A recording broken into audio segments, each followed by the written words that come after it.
Voltando aqui, dando continuação, para a gente concluir esses slides. O padrão bíblico do avivamento, que é a Bíblia. Continue lendo para nós.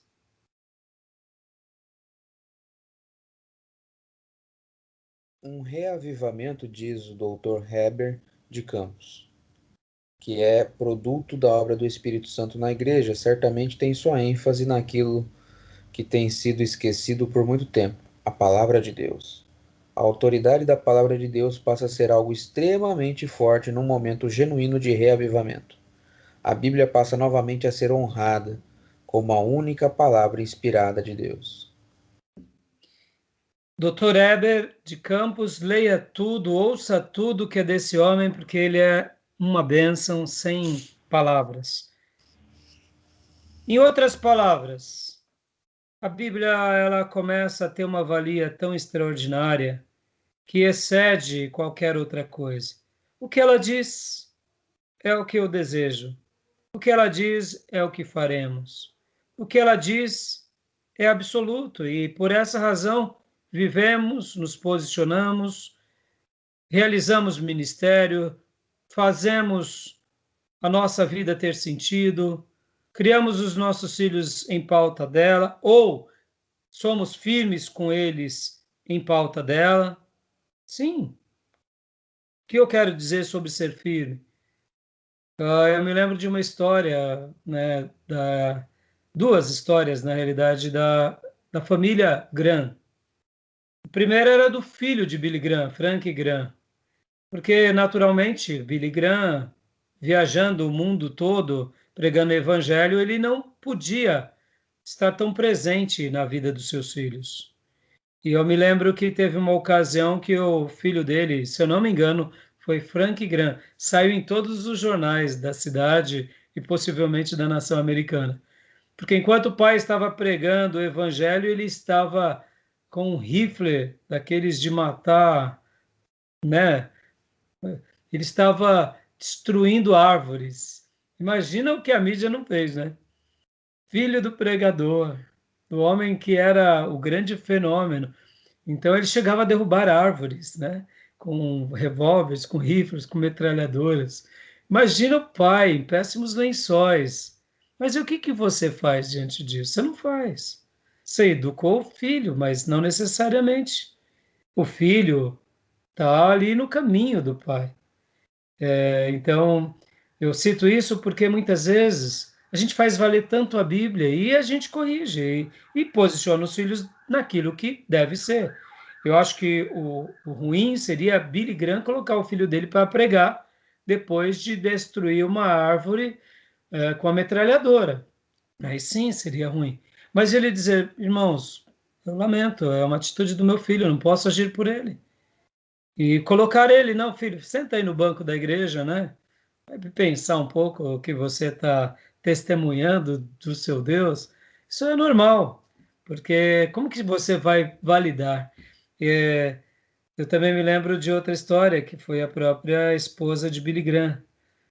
Perguntaram para ela, estava num assunto sobre relacionamento, e perguntaram para ela, e a senhora, né, depois de tantos anos casado, com seu marido, um homem de tanta experiência, nunca pensou em traí-lo?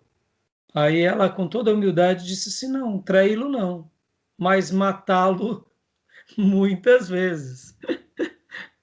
Possivelmente veio daí o filho que derruba a árvore. Né? Tô brincando, brincadeira. Né? Mas porque ela foi tão humilde de dizer: não, pensei em matá-lo. Quem sabe a fúria de uma mulher que queria tanto estar com o marido em casa, ele está viajando para todo lugar, todo mundo amando ele, e ela precisando o quê? Somente de um marido, né? Ou seja, a franqueza de seguir a vida, de viver a vida, de não.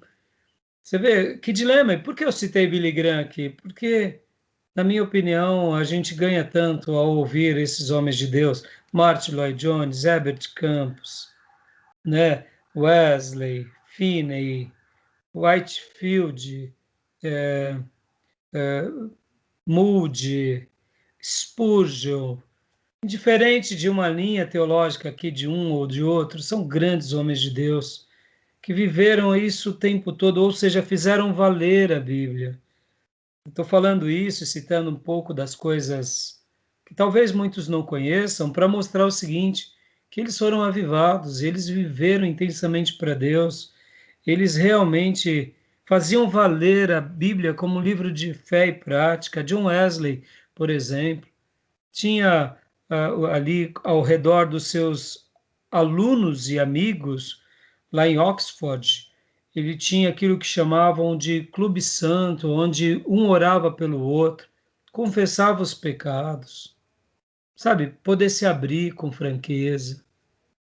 Por quê? Porque fazem valer a Bíblia.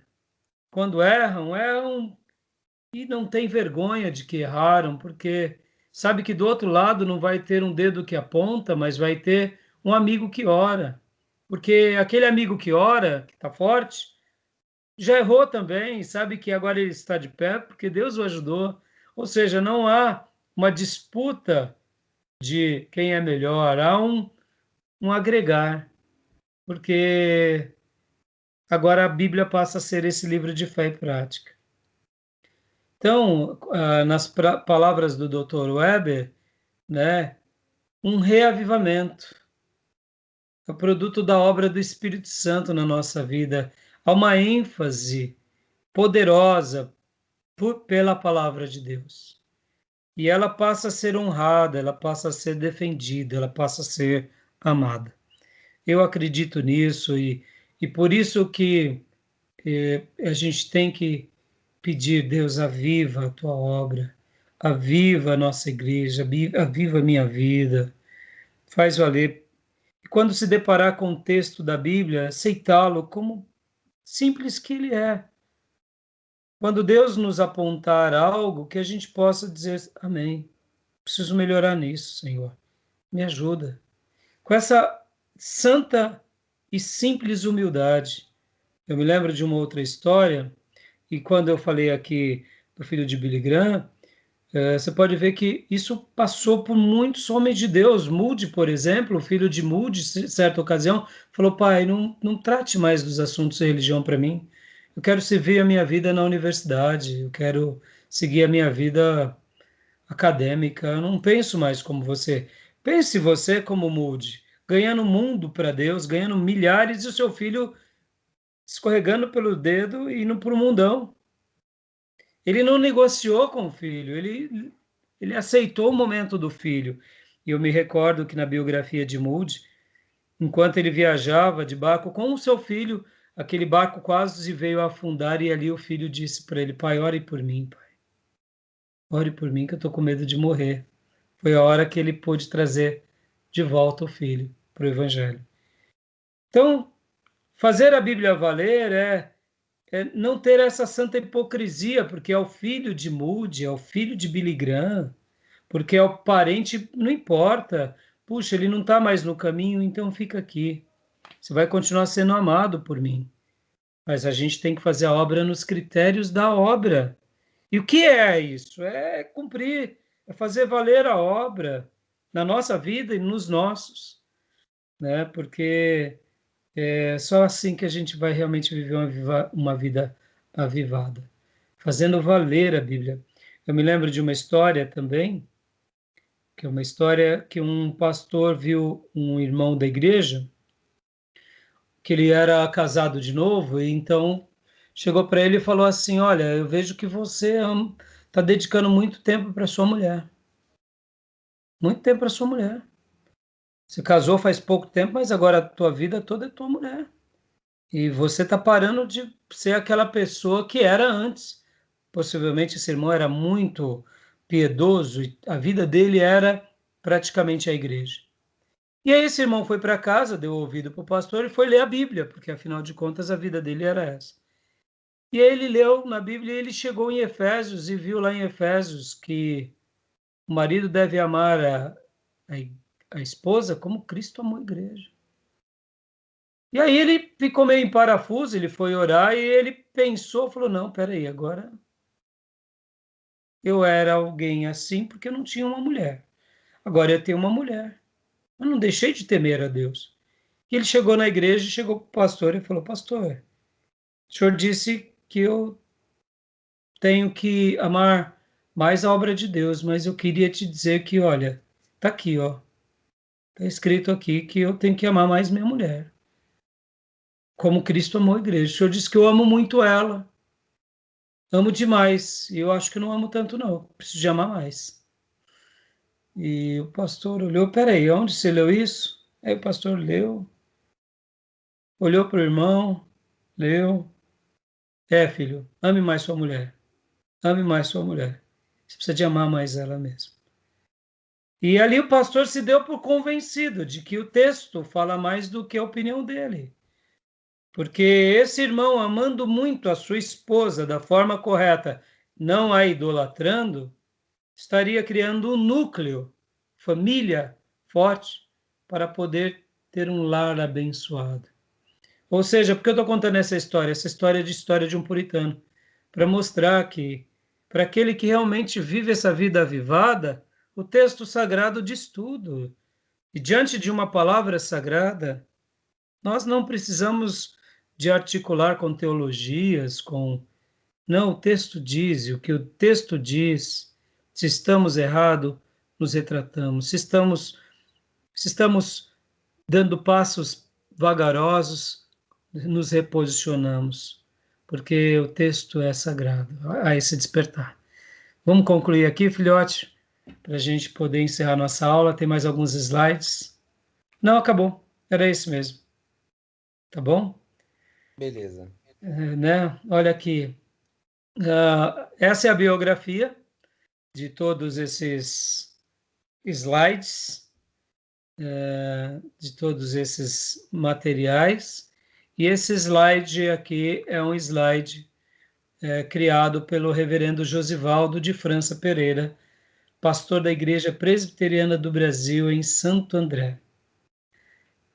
E eu sempre, quando dou aula, eu uso tanto esse material quanto um outro material.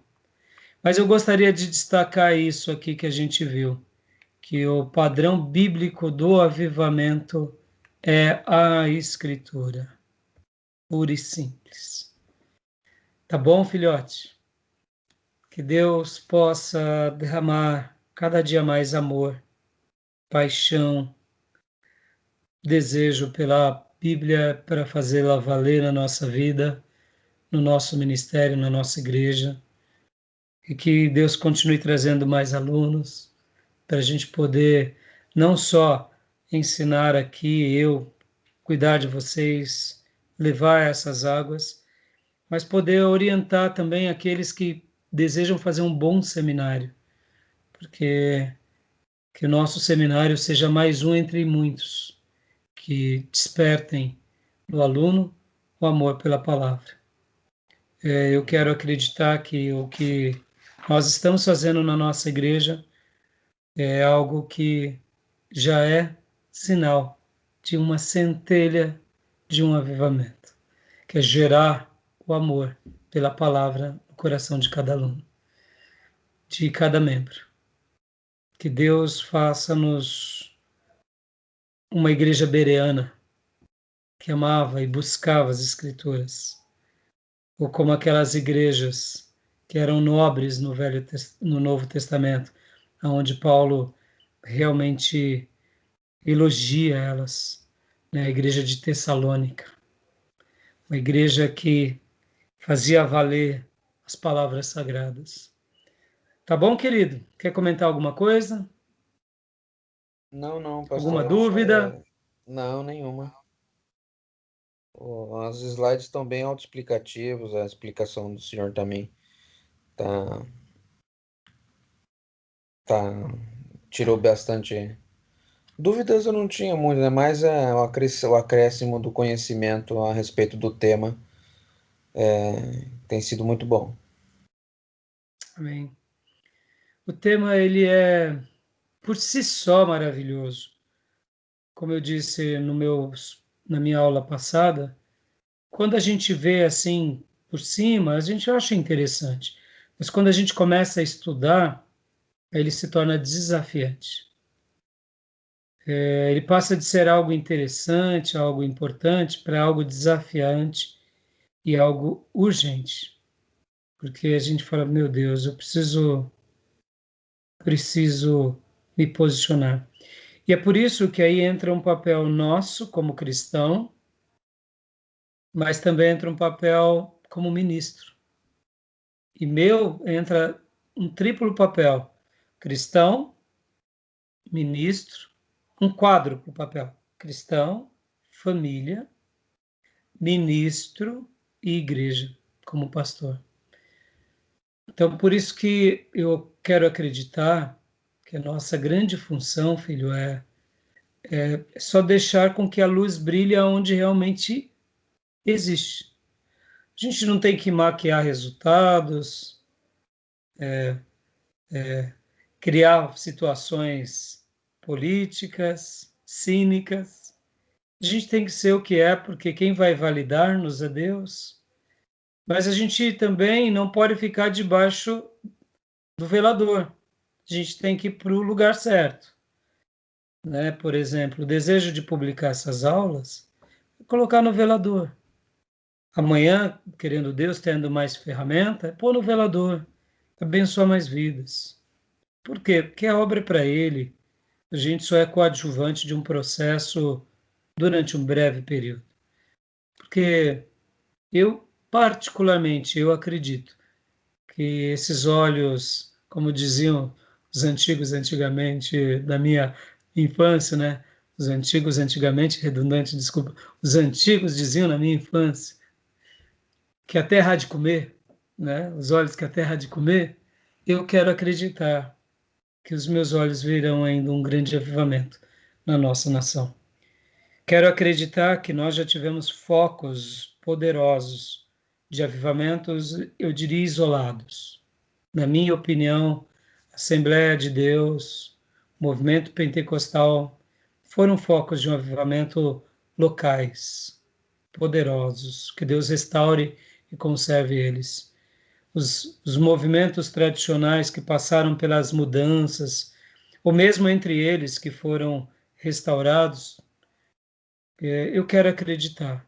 Os movimentos de avivamento, as novas igrejas que surgiram, eu quero acreditar. Isso que a gente está vendo na nossa nação, um mover de Deus atraindo jovens, de nichos específicos, de drogados, de surfistas, eu quero acreditar que são focos de Deus.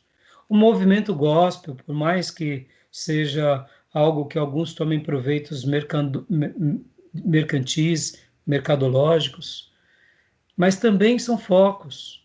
Esse momento em que a igreja está vivendo, eu quero acreditar que é Deus também.